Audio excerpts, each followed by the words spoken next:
ജനങ്ങൾ ആർക്കാണ് വോട്ട് ചെയ്തതെന്ന് നമുക്ക് കൃത്യമായിട്ട് അറിയുന്നതാണ്. ജനങ്ങളുമായി ബന്ധപ്പെട്ട് പ്രവർത്തിക്കുന്നവർക്കറിയാം 100 സീറ്റിൽ കുറയാത്ത ഒരു ജനവിധി കേരളത്തിൻ്റെ എല്ലാ മേഖലകളിലും ഉണ്ടായിട്ടുണ്ട്.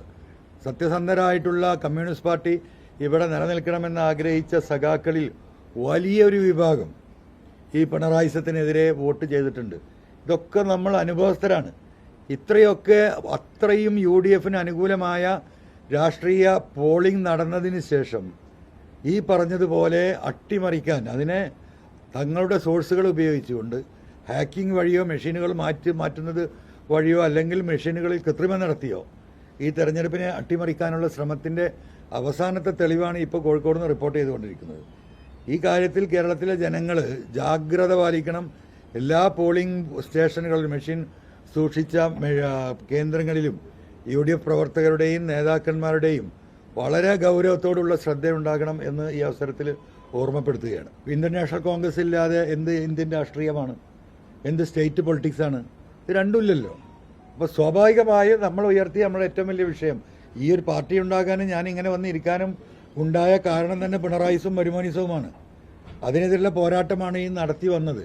കഴിഞ്ഞ 15-16 മാസമായി കേരളത്തിൻ്റെ മുക്കിലും മൂലയിലും ജനങ്ങളോട് പറഞ്ഞുകൊണ്ടേയിരുന്നത് ഈ പിണറായിയുടെ കുടുംബാധിപത്യവും സ്വേച്ഛാധിപത്യവും പണാധിപത്യവും ഇവിടെ നടന്ന അഴിമതിയും മാത്രം തന്നെയാണ്. അതുതന്നെയാണ് ഈ കേരളത്തിലെ തെരഞ്ഞെടുപ്പിലെ ഏറ്റവും വലിയ വിഷയം. നിങ്ങളൊക്കെ തന്നെ പറയുന്നുണ്ടല്ലോ, എവിടെയാണ് ഭരണവിരുദ്ധ വികാരം കാണുന്നില്ല. ഭരണവിരുദ്ധ വികാരത്തിൽ അപ്പുറമുണ്ടായ വികാരം പിണറായി വിരുദ്ധ വികാരമാണ്. അതാണ് ഈ തെരഞ്ഞെടുപ്പിനെ ഈ ഒരു രീതിയിൽ UDF അനുകൂലമാക്കി മാറ്റിയിട്ടുള്ളത്. അപ്പോൾ ആ പോരാട്ടം നമുക്ക് തുടരണമെങ്കിൽ നമുക്ക് രാഷ്ട്രീയം പറയാനുള്ള ഫ്രീ പ്ലാറ്റ്ഫോം വേണം. അവിടെ കോൺഗ്രസിൻ്റെ സഹായവും സപ്പോർട്ടും വേണം, UDF സഹായവും സപ്പോർട്ടും വേണം. ഇതൊന്നും പറ്റില്ല എന്ന് പറഞ്ഞാൽ കേരളത്തിൽ രാഷ്ട്രീയം കൊണ്ടുപോകാൻ സാധിക്കില്ല. അത് അവരുടെ നിവൃത്തികേടാണ്. നമ്മൾക്ക് ആ നിലപാടിനോടൊപ്പം നിൽക്കാൻ സാധിക്കില്ല. നമ്മൾ പരിപൂർണമായിട്ടും UDF സ്വതന്ത്ര സ്ഥാനാർത്ഥി എന്ന നിലക്ക് തന്നെയാണ് നമ്മൾ മത്സരിച്ചത്. നമ്മൾ തൃണമൂലിൻ്റെ ഒരു ഐഡൻറ്റിറ്റിയും അവിടെ എവിടെയും നമ്മൾ പുറത്തെടുത്തിട്ടില്ല. അതൊന്നും ഒരിക്കലും തെരഞ്ഞെടുപ്പ് റിസൾട്ടിനെ ബാധിക്കുന്ന വിഷയമല്ല. തൃണമൂൽ കോൺഗ്രസ് അന്ന് നമ്മൾ തിരഞ്ഞെടുക്കാനുണ്ടായ പ്രധാനമായ കാരണം ഒരു ദേശീയ രാഷ്ട്രീയത്തിലെ ശക്തമായ ഇടപെടൽ ഫാസിസത്തിനെതിരെ നടത്തുന്ന ഒരു പാർട്ടി, അതിനുള്ള ഒരു പൊളിറ്റിക്കൽ പിൻബലം, എക്കാലത്തും ദേശീയ രാഷ്ട്രീയത്തിൽ അഭിപ്രായം പറയുന്ന ഒരു വ്യക്തിത്വത്തിന് ഉടമ ആയിട്ടുള്ള മമതാ ബാനർജി, അവരുടെ ആ കരിഷ്മയിലും അവർ പാർലമെൻറ്റിൽ ഫാസിസത്തിനെതിരെ നടത്തുന്ന പോരാട്ടത്തിൻ്റെ ഭാഗം, കമ്മ്യൂണിസ്റ്റ് പാർട്ടിക്കെതിരെ നടത്തുന്ന പോരാട്ടത്തിൻ്റെ ഭാഗം, ഇതെല്ലാം കൂടെ കാൽക്കുലേറ്റ് ചെയ്തിട്ടുള്ള ഒരു തീരുമാനമാണ് ഞങ്ങൾ നടത്തിയിരുന്നത്. പക്ഷേ ആ പോരാട്ടത്തിൽ അവർക്കവിടെ സ്വന്തമായി പോരാട്ടം നടത്താൻ സാധിക്കുമെങ്കിലും ആ പോരാട്ടം കേരളത്തിൽ നടത്തണമെങ്കിൽ UDF കോൺഗ്രസിൻ്റെയും ഒക്കെ പിൻബലത്തോടു കൂടി മാത്രമേ നമുക്കിവിടെ നടത്താൻ സാധിക്കുള്ളൂ. അതവർ തിരിച്ചറിയുന്നില്ല. അവിടെയാണ് ഈ വിഷയം വന്നത്. കഴിഞ്ഞ പാർലമെൻറ്റ് തെരഞ്ഞെടുപ്പിൽ ദേശീയ ഇന്ത്യ മുന്നണി ഉണ്ടാക്കിയവർ മത്സരിച്ചല്ലേ, ആ ഒരു ഘട്ടത്തിലാണല്ലോ, ആ തെരഞ്ഞെടുപ്പ് കഴിഞ്ഞിട്ടാണ് നമ്മൾ ജോയിൻ ചെയ്യുന്നത്. ആ സമയത്തിൽ അവർ കോൺഗ്രസുമായി യോജിച്ച് പോകുന്ന രാഷ്ട്രീയ ചിത്രമാണെന്നുണ്ടായിരുന്നത്. ഇപ്പം അടുത്ത കാലത്തല്ലേ ഈ പറ്റ ഒരു അകൽച്ച വന്നത്. അത് നമ്മുടെ അടുത്ത് അവർ സംസാരിച്ചതാണ്. ദേശീയ രാഷ്ട്രീയം ഇങ്ങനെ തന്നെ പോകുന്നത്, അതിനുള്ള പരിപൂർണ്ണ സപ്പോർട്ട് പറഞ്ഞാണ്.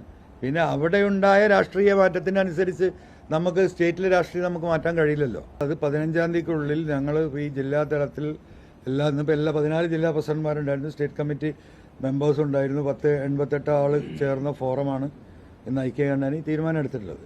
ഇനി ഫർദർ സ്റ്റെപ്സ് നമ്മൾ ജില്ലാ തലത്തിൽ നമ്മുടെ പ്രധാന പ്രവർത്തകരെയും നമ്മൾ വെൽവിഷേഴ്സുമായി കൂടിയാലോചനകൾ നടത്തി 15-ാം തീയതിക്കകം ഒരു രൂപരേഖ ഉണ്ടാക്കിയിട്ടാണ് നമ്മുടെ ഭരണഘടന, നമ്മുടെ പാർട്ടിയുടെ ഐഡിയോളജി, പാർട്ടിയുടെ പേര്, പാർട്ടിയുടെ നിറം, കൊടി, ഇങ്ങനത്തെ കുറേ വിഷയങ്ങളുണ്ടല്ലോ, അത് ആ തലത്തിൽ താഴെ തലത്തിലുള്ള ചർച്ചകൾ കൂടി നടത്തിയതിന് ശേഷമാണ് അതിൻ്റെ ഒരു തീരുമാനം ഉണ്ടാകും. നമ്മുടെ രാഷ്ട്രീയം കേരളത്തിൽ കൃത്യമായി പ്രചരിപ്പിച്ച് ഈ ഫാസിസത്തെയും ഈ പറയുന്ന പിണറായിസത്തെയും ഇന്നത്തോടുകൂടി തെരഞ്ഞെടുപ്പോടുകൂടി പിണറായിസൊന്നും അവസാനിക്കുന്നില്ലല്ലോ.